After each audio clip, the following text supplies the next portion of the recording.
ഇയാൾ തൻ്റെ ബാഗിൽ നിന്ന് ഒരു പമ്പരം എടുത്ത് ബാൽക്കണിയിൽ വയ്ക്കുന്നു. തൻ്റെ ബാഗിൻ്റെ ഹാൻഡിൽ ഊരിയെടുക്കുന്നു. ബാഗിൻ്റെ പല ഭാഗങ്ങളും ഊരിയെടുത്ത് യോജിപ്പിച്ച് അതൊരു സ്നൈപ്പറാക്കുന്നു.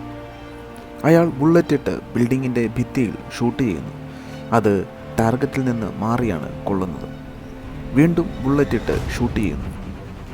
അത് കറക്റ്റായി ടാർഗറ്റിൽ കൊള്ളുന്നു. അപ്പോഴേക്കും അവൻ്റെ ഹ്യൂമൻ ടാർഗറ്റ് കാറിൽ വന്ന് ഇറങ്ങുന്നു. ടൈറ്റ് സെക്യൂരിറ്റിയോടെ ബിൽഡിങ്ങിൻ്റെ ഉള്ളിലേക്ക് കടക്കുന്നു. അവൻ സ്നൈപ്പർ ഫയർ ചെയ്യുന്നു. ഇയാൾ എവിടെയോ വായി നോക്കിക്കൊണ്ട് വണ്ടി ഓടിക്കുകയായിരുന്നു. പെട്ടെന്ന് മുൻപിൽ നിർത്തിയ ഒരു വാനിൽ പോയി ഇടിക്കുന്നു. അതിൻ്റെ ഡ്രൈവർ ഇറങ്ങി വന്ന് അവനോട് ചൂടാകും. അവൻ ക്യാഷ് എത്ര വേണമെങ്കിലും തരാമെന്ന് പറയും. പക്ഷേ വാനിൻ്റെ ഡ്രൈവർ അതുവഴി പോയ പോലീസിനെ വിളിക്കും. പോലീസ് വന്ന് രണ്ടുപേരുടെ ഡീറ്റെയിൽസ് വാങ്ങിക്കും. കാറിൻ്റെ ഡിക്കി തുറക്കാൻ പറയുന്നു. അവൻ അത് ചെയ്യുന്നു. അതിലൊരു ബാഗ് ഉണ്ടായിരുന്നു. അത് തുറക്കാൻ പറയുന്നു.